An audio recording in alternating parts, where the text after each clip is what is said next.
કેમ છો મિત્રો? સ્માર્ટ ટીચિંગ અજય યુટ્યુબ ચેનલમાં બધાનું હાર્દિક સ્વાગત કરું છું.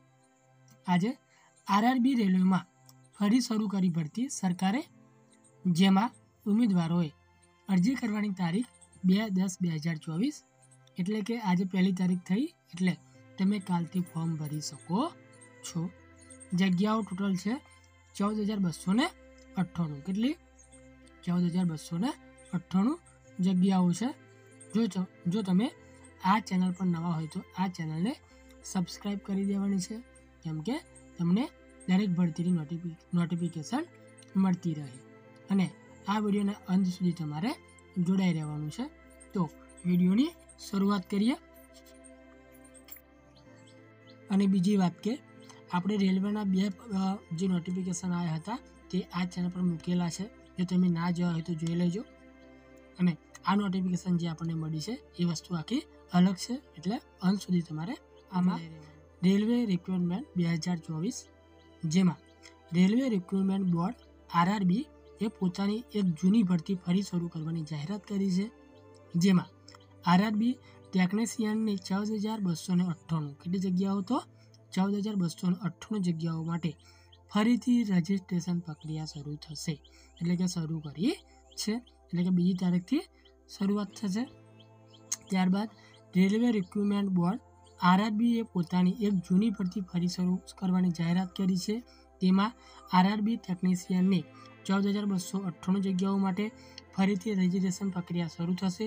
જેમાં આ ભરતીનું નોટિફિકેશન આ વર્ષે એટલે કે ફેબ્રુઆરીમાં આવ્યું હતું. એટલે કે આ નોટિફિકેશન ફેબ્રુઆરી મહિનો જે ગયો એમાં આવ્યું હતું, અને તે પછી અરજી પ્રક્રિયા માર્ચ-એપ્રિલ સુધી ચાલી હતી.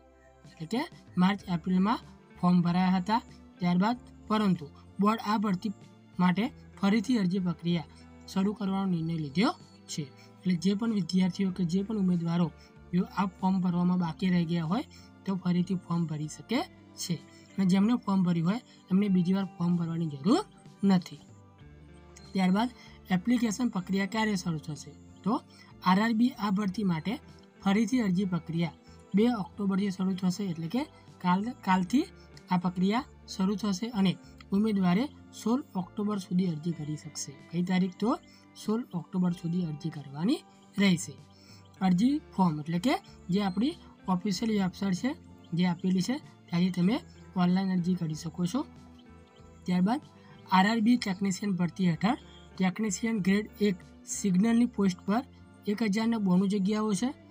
અને ટેકનિશિયન ગ્રેડ 3ની પોસ્ટ પર 8,052 જગ્યાઓ, અને ટેકનિશિયન ગ્રેડ 3 એમાં વર્કશોપ અને પીયુની પોસ્ટ પર 5,154 જગ્યાઓ પર ભરતી કરવામાં આવશે. આ પ્રમાણે 3 કેટેગરીમાં ભરતી કરવામાં આવશે.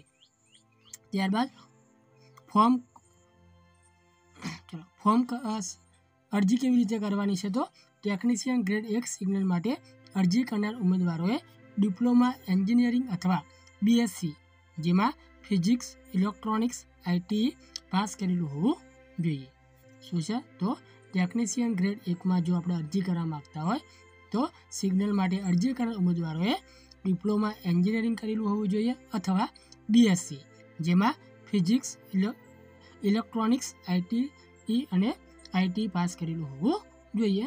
ત્યારબાદ ટેકનિશિયન ગ્રેડ 3 માટે અરજી કરવા માગતા હોય તેમાં આરબીઆઈ ભરતી માટે અરજી કરનાર ઉમેદવારો ઓછામાં ઓછું 10 પાસ કરેલું હોવું જોઈએ અને આઈટીઆઈ પાસ કરેલું હોવું જોઈએ. 10 પાસ અને આઈટીઆઈ પાસ કરેલું હોય તે અરજી કરી શકે છે. ત્યારબાદ વય મર્યાદા શું રહેવાની છે? તો ટેકનિશિયન ગ્રેડ 1 સિગ્નલ માટે અરજી કરનાર ઉમેદવારોની વય મર્યાદા 18 થી 36 વર્ષ અને ટેકનિશિયન ગ્રેડ 3 માટે 18 થી 33 વર્ષ રહેવાની છે. જેમાં એસસી અને એસટીને 5 વર્ષ, ઓબીસી એટલે કે નોન ક્રિમિનલને 3 વર્ષ, એક્સ સર્વિસમેનને 3 થી 8 વર્ષ અને દિવ્યાંગ ઉમેદવારોને 8 થી 15 વર્ષની વય મર્યાદામાં છૂટછાટ મળશે. ત્યારબાદ ઉમેદવારોની પસંદગી પ્રક્રિયા કેવી રીતે રહેવાની છે? તો અરજી પ્રક્રિયા પૂરી થયા બાદ ઉમેદવારોની પસંદગી 3 તબક્કાના આધારે કરવામાં આવશે. કેટલા તબક્કા? તો 3 તબક્કાના આધારે કરવામાં આવશે. પહેલો તબક્કો છે કે તેમાં પ્રથમ ચરણ કોમ્પ્યુટર આધારિત ટેસ્ટ એટલે કોમ્પ્યુટર આધારિત તમારી પરીક્ષા લેવાશે. CBT મોડની પરીક્ષાની તારીખ હજી સુધી જાહેર કરવામાં આવી નથી. જે પરીક્ષા લેવાની છે એની તારીખ જાહેર કરવામાં આવી નથી, એટલે ટૂંક સમયમાં એની પણ તારીખ જાહેર કરવામાં આવશે. બીજો તબક્કો એવો રહેશે કે આ પરીક્ષા પાસ થનાર ઉમેદવારોના ડોક્યુમેન્ટ વેરિફિકેશન થશે. શું થશે? ડોક્યુમેન્ટ વેરિફિકેશન થશે. અને ત્રીજો તબક્કો અંતમાં એપોઇન્ટમેન્ટ પહેલાં મેડિકલ ટેસ્ટ કરવામાં આવશે. શું થશે? તો ત્રીજા તબક્કામાં મેડિકલ ટેસ્ટ કરવામાં આવશે. જો આ માહિતી તમને ઉપયોગી થઈ હોય તો આ ચેનલને સબસ્ક્રાઈબ કરી દેવાની છે, વિડીયોને લાઇક શેર કરી દેવાનું છે, કેમ કે આવીને આવી નોટિફિકેશન તમને મળતી રહે. તો રજા લઈએ. જય હિન્દ, જય ભારત.